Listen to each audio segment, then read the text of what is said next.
تحبون الله فاتبعوني يحببكم الله يغفر لكم ذنوبكم والله غفور رحيم صدق الله العظيم۔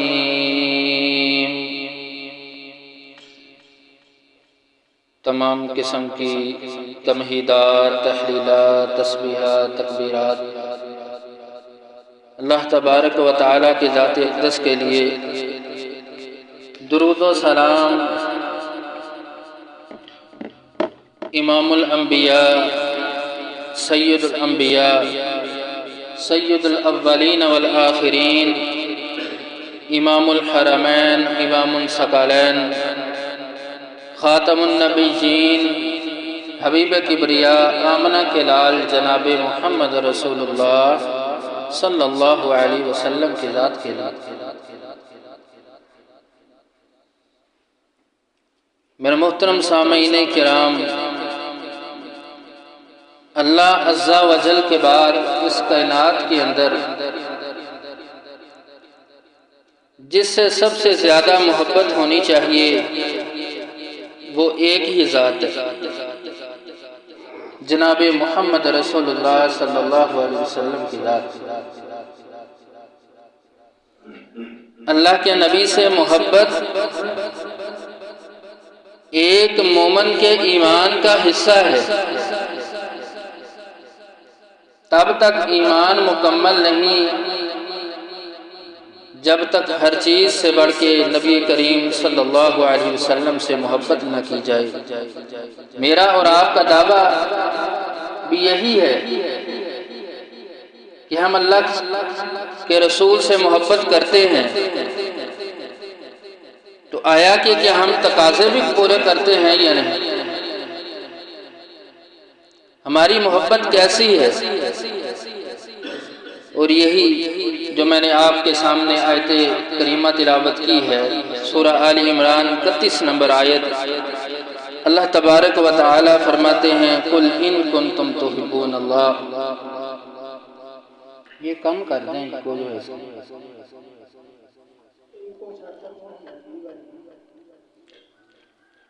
سورہ آل عمران اللہ تبارک و تعالی ارشاد فرماتے ہیں قُلْ إِن كُنتُمْ تُحِبُّونَ اللَّهَ فَاتَّبِعُونِي يُحْبِبْكُمُ اللَّهُ وَيَغْفِرْ لَكُمْ وَاللَّهُ غَفُورٌ رَحِيمٌ۔ اے میرے حبیب، کہہ دیجئے، ان لوگوں کو بتا دیجئے، یحببکم اللہ، اگر تم اللہ تبارک و تعالی سے محبت کرتے ہو تو تمہیں کیا کرنا ہے؟ فَاتَّبِعُونِی، میری پیروی کرنی، میرے تابعدار بننا ہے، فرما بردار بننا ہے۔ تو پھر کیا ہوگا؟ یحببکم اللہ، اللہ تم سے محبت کرے۔ محبت کیسی؟ یغفر لکم ذنوبکم، تمہارے گناہوں کو معاف کر دے گا۔ واللہ غفور الرحیم، اللہ تعالیٰ با اختیار ہے۔ اللہ فرماتے ہیں یہ اختیار میرے پاس ہے، میں تمہیں معاف کر سکتا ہوں، بخش سکتا ہوں، تیرے گناہوں پہ قلم پھیر سکتا ہوں، مجھے کوئی پوچھنے والا نہیں ہے۔ یہ ہے محبت رسول اللہ صلی اللہ علیہ وسلم سے، اور پھر اس کا انعام اللہ تبارک و تعالیٰ نے کیا بیان فرمائے۔ اور یہی محبت پیارے پیغمبر جناب محمد رسول اللہ صلی اللہ علیہ وسلم کے صحابہ نے کر کے دکھائی ہے۔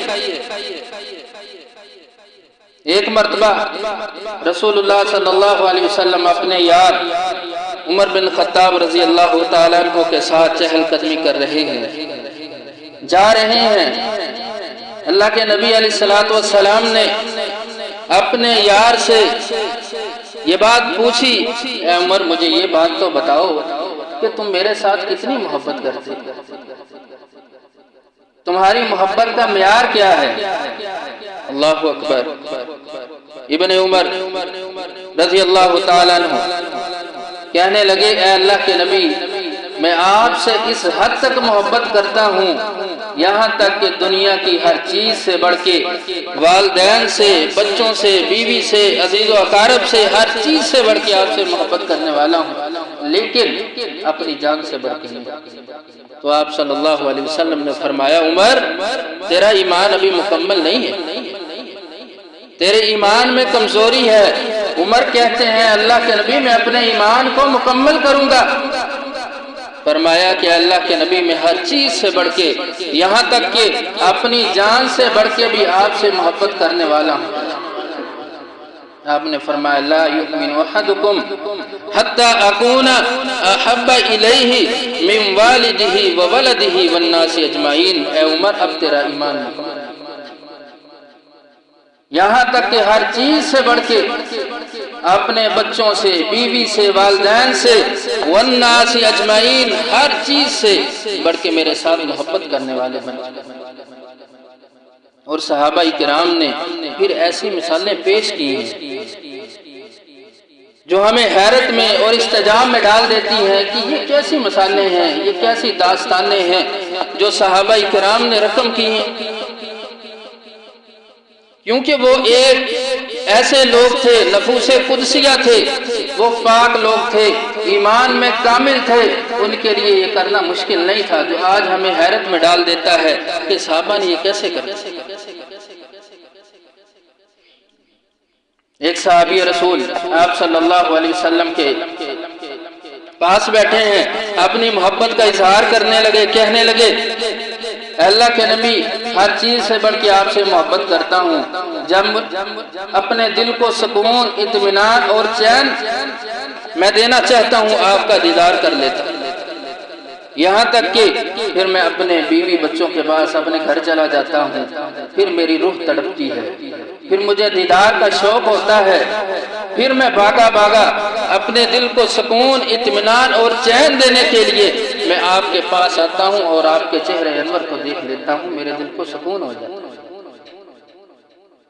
لیکن ایک چیز پھر بھی ہے جو مجھے کھائے جاتی ہے، مجھے پریشان کرتی ہے، وہ یہ ہے کہ جب میری موت ہو گئی، اللہ کے نبی آپ اس دنیا سے چلے گئے تو قیامت کا دن ہوگا، آپ اعلیٰ انبیاء کے ساتھ، اعلیٰ درجات والے انبیاء ان کے ساتھ ہوں گے، آپ تو عظیم ہیں، میں ایک ادنا سا مسلمان ہوں، پھر میں آپ کا کیسے دیدار کروں گا؟ تو اللہ تبارک و تعالیٰ نے فوری جبرائیل کو حکم دیا، جاؤ جبرائیل میرے نبی کے پاس چلے جاؤ، اس کا ساتھی مایوس ہو رہا ہے، تڑپ رہا ہے، میرے نبی کو یہ حکم سنا دو وَمَن يُطِعِ اللَّهَ وَالرَّسُولَ فَأُولَٰئِكَ مَعَ الَّذِينَ أَنْعَمَ اللَّهُ عَلَيْهِم مِّنَ النَّبِيِّينَ وَالصِّدِّيقِينَ وَالشُّهَدَاءِ وَالصَّالِحِينَ وَحَسُنَ أُولَٰئِكَ رَفِيقًا۔ بتا دو جو اللہ کے نبی سے محبت کرنے والا ہے، آپ کی اتباع کرنے والا ہے، کل قیامت کا دن ہوگا، انعم اللہ علیہم، میں ان کا ساتھ ان لوگوں کے ساتھ کر دوں گا جن پہ میں نے انعام کیا ہے۔ وہ کون لوگ ہیں؟ انبیاء ہیں، صلحاء ہیں، شہداء ہیں، صدیقین کی جماعت۔ وحسن اولئک رفیقا، یہ ایک ایسا ساتھ ہے جو بہت اچھا ساتھ ہے۔ اللہ تبارک و تعالیٰ قرآن مجید میں فرماتا ہے، تو یہ ایسی مثالیں ہیں، یہ ایسی محبت ہے جو صحابہ نے کر کے دکھائی ہے اور محبت کے تقاضوں کو پورا کیا ہے۔ نظریہ محبت، حب رسول کا یہی تقاضا ہے کہ جہاں پر آپ صلی اللہ علیہ وسلم کی بات آ جائے، پھر اپنے انا کو، اپنی میں کو، ہر چیز کو ختم کر کے اس پہ سر جھکا لیں۔ آپ صلی اللہ علیہ وسلم کے منہ بولے بیٹے حضرت زید بن حارثہ، سورہ احزاب کے اندر اللہ تبارک و تعالیٰ نے متنبی، جسے منہ بولا بیٹا کہتے ہیں، اس کی احکامات کو بیان کرتے ہوئے فرمایا، جب یہی آپ صلی اللہ علیہ وسلم کے منہ بولے بیٹے رومیوں کے خلاف لڑتے لڑتے جنگ موتا کے اندر شہید ہو جاتے ہیں، تو رسول اللہ صلی اللہ علیہ وسلم نے اپنے آخری ایام کے اندر اپنے منہ بولے بیٹے کے انتقام کے لیے انہی کے بیٹے اسامہ بن زید رضی اللہ تعالیٰ عنہ کی قیادت کے اندر ایک لشکر تیار کیا، ایک مہم کے لیے آپ نے حکم صادر کر دیا کہ اے اسامہ ان رومیوں کے خلاف جا کے اپنے باپ کا بدلہ۔ رسول اللہ صلی اللہ علیہ وسلم ابھی آپ نے حکم صادر کیا تھا، انہی ایام کے اندر آپ اللہ کو پیارے ہو جاتے ہیں، وفات ہو جاتی ہے، تو پھر فتنے جو ہیں اٹھتے ہیں، انتشار پیدا ہوتا ہے،